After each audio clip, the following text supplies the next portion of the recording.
Whoa! Holy cow!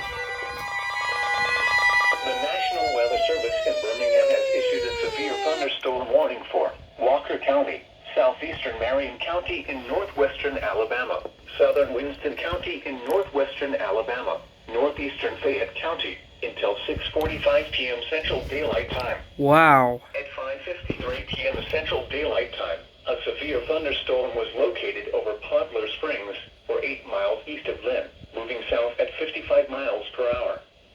Hazard, 60 miles per hour wind gusts and quarter-size hail. Source, radar indicated. Impact, hail damage to vehicles is expected. Expect wind damage to roofs, siding, and trees. Locations impacted include Jasper, Cordova, Carbon Hill, Lynn, Arley, Berry, Parrish, Oakman, Sipsey, Kansas, Nauvoo, Eldridge, Curry, Camp McDowell, Ashbank, Podler Springs, Fall City, Smith Lake, Lynn's Park, and Coon Creek. For your protection, move to an interior room on the lowest floor of a building.